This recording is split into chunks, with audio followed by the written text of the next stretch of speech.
یاد رکھیں بعض عورتیں ایسی بدمزاج، ایسی بد زبان اور ایسی بد اخلاق ہوتی ہے کہ آپ ہزار مرتبہ بھی ان کو سمجھائیں نا وہ سمجھتی نہیں ہے۔ تو بھائی اس مسئلے کا حل یہ ہے کہ آپ صبر کریں، آپ برداشت کریں۔ اس مسئلے کا یہ حل نہیں ہے کہ آپ خواہ ان کو طلاق دے دیں یا ان کو مارے پیٹے گالیاں دیں، نہیں، یہ اس مسئلے کا حل نہیں ہے۔ اس مسئلے کا حل یہ ہے کہ آپ برداشت کریں۔ آپ نے سنا ہوگا حضرت مرزا مظہر جان جانا رحمت اللہ علیہ، آپ کتنے بڑے بزرگ تھے۔ ایک طرف آپ اتنے ذکی الحس اور دوسری طرف آپ کو ایسی بد مزاج اور ایسی بد زبان بیوی ملی تھی کہ اللہ کی پناہ۔ حضرت کا یہ معمول تھا، آپ نے ایک وقت مقرر کیا ہوا تھا، ایک خادم کو بھیجتے کہ بھائی گھر سے پوچھ کے آؤ، کسی چیز کی ضرورت تو نہیں۔ وہ خادم گھر جاتا تو حضرت کی گھر والی 10-20 اس خادم کو سناتی اور 10-20 حضرت کو یعنی حضرت مرزا صاحب کو سناتی، پھر اگر کوئی کام ہوتا تو بتاتی۔ ایک مرتبہ اللہ کا کرنا یہ ہوا کہ وہ خادم غیر حاضر تھا، وہ نہیں تھا، تو حضرت نے کسی اور خادم کو بھیجا جو کہ اناڑی تھا۔ وہ جانتے نہیں تھے کہ حضرت کی گھر والی ایسی بد زبان ہے، ایسی بد مزاج ہے۔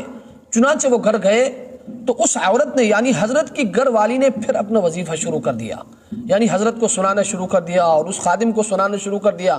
ان کو آیا بڑا غصہ، چونکہ وہ جانتے نہیں تھے۔ انہوں نے کہا تم ہمارے حضرت کے بارے میں ایسی باتیں کرتی ہو، ہم تمہیں قتل کر دیں گے۔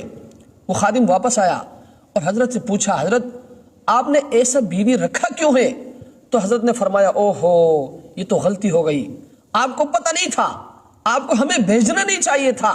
پھر حضرت نے فرمایا کہ مجھے اللہ کی طرف سے یہ الہام ہوا ہے کہ تمہارے سلوک کی ترقی وہ اس عورت کے ذریعے ہوگی، اس لیے میں اس عورت کو اپنا محسنہ سمجھتا ہوں۔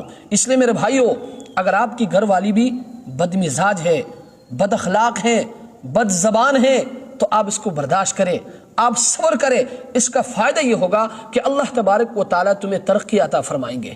اس کا یہ حل نہیں ہے کہ اگر بیوی بد مزاج ہے، بد اخلاق ہے، بد زبان ہے، بعض عورتیں ایسی ہوتی ہے آپ ان کو ہزار مرتبہ بھی سمجھائیں گے نا وہ سمجھتی نہیں ہے۔ اس کا حل یہ ہے کہ آپ نے صبر کرنا ہے، آپ نے برداشت کرنا ہے۔ اس صبر اور برداشت کا فائدہ یہ ہوگا کہ اللہ تبارک و تعالیٰ اس عورت کی وجہ سے تمہیں ترقی عطا فرمائیں گے۔ ہم نے دیکھا ہے، ہم نے خود اس چیز کا مشاہدہ کیا ہے کہ بہت سارے مرد حضرات ایسے ہیں کہ ان کی گھر والیاں انتہائی بد مزاج ہے، بد زبان ہے، لیکن وہ صبر کرتے ہیں۔ ہم نے دیکھا ہے اللہ تبارک و تعالیٰ نے ان عورتوں کی وجہ سے ان شوہروں کو ترقیاں دی ہے، اللہ تبارک و تعالیٰ نے ان کو عروج عطا فرمایا ہے۔